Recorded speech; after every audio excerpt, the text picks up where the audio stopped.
हाँ तो चलिए आज एक्सरसाइज 3.3 का इंट्रोडक्शन आज हम स्टार्ट करेंगे। तो पहले इंट्रोडक्शन देख लेते हैं, फिर इसके बाद एक्सरसाइज करते हैं। तो इंट्रोडक्शन के लिए मैं पहले से ही लिख के रखा हूँ, ये एनसीईआरटी बुक से ही निकाले हैं और लिखे हैं। उसके बाद अब तो देखिए इसको हम करते हैं। देखिए सबसे पहले होता है कि ट्रांसपोज मैट्रिक्स क्या होते हैं। Transpose matrix matrix obtained by the interchange row with column. जब रो, जैसे ये रो है, ये कॉलम है, ठीक है, ये 1 2 3 ये पूरा आपका रो है, ये कॉलम है, ठीक है। जब रो जो है वो कॉलम में आ जाता है और जो कॉलम है वो रो में चला जाता है, ठीक है, समझ रहे हैं। ये जैसे 1 2 3 4 5 6 7 ये रो जो था ये कॉलम में आ गया। तो 1 2 3 देखिए ये जो रो था ये यहाँ कॉलम में आ गया, 4 5 6 ये रो ये कॉलम में आ गया, ठीक है। तो इसे ट्रांसपोज ऑफ मैट्रिक्स कहते हैं। देखिए सीधा लिखा है, matrix obtained by the interchange row with column, ठीक है। तो ट्रांसपोज मैट्रिक्स का सिंबल होता है ए के ऊपर ये डैश लगा दीजिए या टी लिख दिए या ये लगा इक्वल टू, जो ये रो में है उसे ये कॉलम में बदल देगा, ठीक है। इंटरचेंजिंग रो विथ कॉलम, ठीक है। ट्रांसपोज प्रॉपर्टी देख लीजिए, अगर कोई ट्रांसपोज मैट्रिक्स है उसका ट्रांसपोज हम निकालेंगे, ट्रांसपोज मैट्रिक्स का ट्रांसपोज निकालेंगे तो वो इक्वल होगा ए के। मतलब अब इसका ट्रांसपोज अगर जो हम करेंगे, मतलब ये दिया है, ये इसको अभी भूल जाइए, अगर ये निकाल इसका हम ट्रांसपोज निकालेंगे, ट्रांसपोज में पहले दिया है इससे रिलेटेड। अब इसको अगर हम ट्रांसपोज निकालेंगे तो ये जो रो है ये कॉलम में आ जाएगा, तो ये रो जब कॉलम में आएगा तो ये इसके इक्वल, तो वही दिया है कि A transpose is equal to A, ठीक है। और देखिए, और अगर जो दिया है के ए ट्रांसपोज, ठीक है, तो वो इक्वल होगा इसके के ए ट्रांसपोज, मतलब यहीं अभी के का मल्टीप्लाई कर दें ए ट्रांसपोज तो वो उसको इक्वल होगा, ठीक है। अब देखिए ए प्लस बी का ट्रांसपोज दिया है, अब इसका अगर ए प्लस बी, कोई ए प्लस बी है, मतलब ए है और एक बी है, जोड़ दें, उन दोनों का जोड़ जो होगा वो A transpose plus B transpose के इक्वल होगा। देखिए ये सब थ्योरम में आगे क्वेश्चन में आएंगे, यूज आएंगे प्रॉपर्टीज। अगर कोई ए बी ट्रांसपोज है तो उसका equal to B transpose A transpose होगा। अभी देखिए, अभी इतना आप समझ जाइए कि अगर जो कोई ब्रैकेट में ए बी ट्रांसपोज है, मतलब ए इंटू बी के ट्रांसपोज है, तो वो A B transpose A transpose इसके इक्वल होगा, ठीक है। अभी क्वेश्चन में ये सब दिया हुआ है, ठीक है। अब ये देखिए, अब ये सिमेट्रिक मैट्रिक्स क्या होता है। If A is a square matrix, मतलब A transpose is equal to A, there A is called symmetric matrix, ठीक है।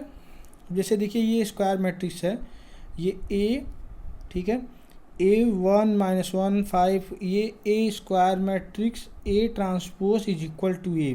अब इसका का जो ट्रांसपोज आप करेंगे इस स्क्वायर मैट्रिक्स का, तो वो जो है वो ए के इक्वल आएगा। तो इसका देखिए ट्रांसपोज किए अगर जो, तो 1 -1, देखिए इसको रो के इसके कॉलम में किए, इस रो को इस कॉलम में, इस रो को इस कॉलम में, लेकिन देखिए ये जो रो इस कॉलम में चेंज हुआ वो देखिए सेम आया, 1 -1 5, फिर देखिए 1 2 3 को 1 -1 2 1 5 1 3 5, देखिए लेकिन देखिए सेम आया 5 1। इसीलिए कहा है कि ए ट्रांसपोज अगर निकालने के बाद भी अगर जो ए के इक्वल आ रहा है, सेम वैल्यू आ रही हैं, तो वो आपका सिमेट्रिक मैट्रिक्स होगा, ठीक है। देख लीजिए एक बार, हो गया। अब देखिए स्क्यू सिमेट्रिक पढ़ते हैं। स्क्यू सिमेट्रिक में कुछ नहीं है, ज़्यादा नहीं। अभी देखिए ये भी उसी तरह है थोड़ा सा। स्क्यू सिमेट्रिक में कहता है, if A is a square matrix A transpose is equal to -a, ठीक है। अगर ए कोई स्क्वायर, उसके बाद there A is called skew symmetric matrix, ठीक है। अभी अब डायरेक्ट एग्जाम्पल से देखिए, इसमें देखिए अगर A12 है तो उसके इक्वल टू A21 होगा, A23 है तो उसके इक्वल टू A32, जैसे AIJ है तो उसके इक्वल टू AJI होगा, ठीक है। अब देखिए एग्जाम्पल से अगर देखिए तो A is equal to bracket में 0 1 -1 -1 ये दिया है। अब इसका ये ट्रांसपोज निकालेंगे तो ये जो रो है यहाँ कॉलम में आ जाएगा, तो 0 1 -1, इसका रो ये -1 0 1, फिर ये 1 -1 0। अब इसका अगर जो ए ट्रांसपोज का, देखिए क्वेश्चन के अनुसार, इसके अनुसार ये -a, अगर माइनस बाहर निकाल लेंगे तो ये आपके ए के इक्वल हो जाएगा, ठीक है। जहाँ जहाँ प्लस है वहाँ माइनस लगा दीजिए और जहाँ माइनस है वहाँ प्लस लगा दीजिए, ठीक है।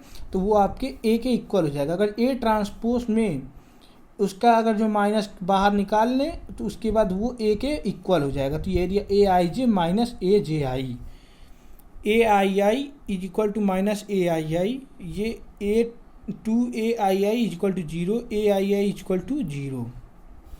Diagonal element of skew symmetric matrix आज जीरो। अगर स्क्यू सिमेट्रिक मैट्रिक्स में, जैसे इसको स्क्यू सिमेट्रिक मैट्रिक्स कहते हैं, इसमें अगर डायगोनल एलिमेंट है, डायगोनल तो समझ रहे हैं ना, वो जो पहले आता था ये 6 0 0 0 6 0 0 0 6, इसमें ये जो है diagonal elements of skew symmetrics is all zero, ठीक है। ये ऑल जीरो होगा। For any square matrix A with a real number, theorem है, अगर जो ए प्लस ए ट्रांसपोज है तो वो आपका इज ए सिमेट्रिक मैट्रिक्स। अगर ए माइनस ए ट्रांसपोज है तो वो A is a skew symmetric matrix. ये देखिए, अब इसमें एग्जांपल लेते हैं। जैसे कि देखिए A is equal to 1 5 6 7, A transpose 1, जो इसका देखिए रो था यहाँ कॉलम हो गया है, जो ये रो था यहाँ कॉलम हो गया, ठीक है। अब इसको देखिए सी इज इक्वल टू, सी निकालना ए प्लस ए, तो ए प्लस ए ट्रांसपोज निकालेंगे तो इसका ये ट्रांसपोज पहले से ही दिया हुआ है। अगर नहीं दिया होता तो आप इसे ट्रांसपोज में बदल लेते। ट्रांसपोज में क्या करना रहता है, वही 1 5 6 यही इसी का ट्रांसपोज दे दिया गया है, उसी को ट्रांसपोज। तो इन दोनों को जोड़ेंगे तो 1 1 2 6 5 11 6 5 11 7 7 14, तो ये निकल गया ए ट्रांसपोज। अभी डी पूछा है ए माइनस ए पूछा है, तो एक देखिए इसमें ये नहीं कहा है कि ए माइनस ए ट्रांसपोज, इसमें ये कहा है कि ए माइनस ए, ठीक है। तो इसमें देखिए ए है, ए में से ए माइनस, जैसे ये एक ये इधर हो गया, ये 1 5 6 7। अब ए में से ए माइनस करेंगे तो 1 में से 1 जाएगा 0, 5 में से 5 जाएगा, तो नहीं, यहाँ पे भी ये ट्रांसपोज ही दिया है। एक मिनट, थोड़ा सा मिस्टेक हो गया है देखने में। ये ए माइनस ए ट्रांसपोज, तो 1 में से 1 जाएगा 0, 5 में से 6 जाएगा -1, यह ट्रांसपोज नहीं लगा था तो मैं ध्यान नहीं दे पाया। ये 6 में से 5 जाएगा 1, 7 में से 7 जाएगा 0, तो ये आपका आ गया डी। अब C is equal to C dash, C transpose, तो सी ट्रांसपोज आपका जो है आपका ये सी निकला था ना, तो सी ट्रांसपोज का हो गया 2 11 11 14, तो देखिए सेम आया, सी के इक्वल ही सी ट्रांसपोज है। अभी इसका ट्रांसपोज आप निकाले हैं जब, तो सी का ट्रांसपोज निकालिए तो ये रो इधर कॉलम, ये रो इधर, तो सेम हो गया। तो D is equal to minus D, देखिए ये डी आया था ना, D dash is equal to, तो देखिए डी, ये देखिए 0 1 -1, यही हो गया आपका ट्रांसपोज, ये स्क्यू सिमेट्रिक में, ठीक है। अब देखिए थियरम है, एनी, इसको ध्यान से देखिएगा, any square matrix with real number, bracket में है, any square matrix can be expressed as the sum of symmetric and skew symmetric. देखिए ये होगा इसका formula, A is equal to half A plus A dash plus half A minus A dash. ये skew ये symmetric matrix हो जाएगा, ये skew symmetric matrix हो जाएगा, ठीक है। अब इस पर एक लगा क्वेश्चन देख लेते हैं, ठीक है। एक मिनट,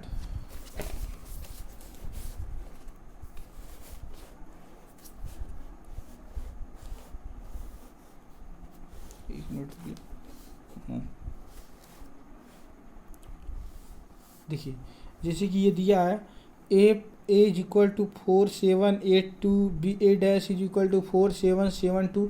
अब ए प्लस ए डैश पूछ लिया था, ये 4 4 8 और 7 8 15, ये हो गया 7 8 15, ये 8 7 15, ये 2 2 4 हो गया। ए डैश ए माइनस, इसमें से ये माइनस कर दीजिए तो ये जी 4 में से 4 जाएगा, 7 में से -1, ये 8 में से 7, ये 1, जी 2 में से 2 जाएगा 0। ये देखिए ये हो गया आपका फार्मूला के हिसाब से देखा जाए तो, अगर जो तो ए इज इक्वल टू हाफ ए, ये सिमेट्रिक मैट्रिक्स वो उसके फार्मूला के हिसाब से सिमेट्रिक, और ये स्क्यू सिमेट्रिक, ठीक है। अब इसके हिसाब से देखिए हाफ 8 अपॉन ये, फिर ये 0 0 0, ये हो जाएगा, फिर ये दोनों आपस में ये इसमें जाएगा तो ये 4 हो जाएगा, ये 15/2, फिर ये इन दोनों को ऐड कर लेंगे तो ये ऐड नहीं करेंगे, यही हो जाएगा आपका वो थियरम के हिसाब से, इसके हिसाब से इसका सलूशन इसके हिसाब से, ठीक है, हो गया। अब पूरा एक्सरसाइज 3.3 जो है ये इसी इंट्रोडक्शन पे लग जाएगा। जो आप इसे अच्छे से देख लेते हैं तो वो एक्सरसाइज आप खुद से भी लगा सकते हैं, नहीं तो मैं दूसरी वीडियो एक्सरसाइज पे बनाऊंगा, ठीक है। इंट्रोडक्शन ख़त्म हुआ।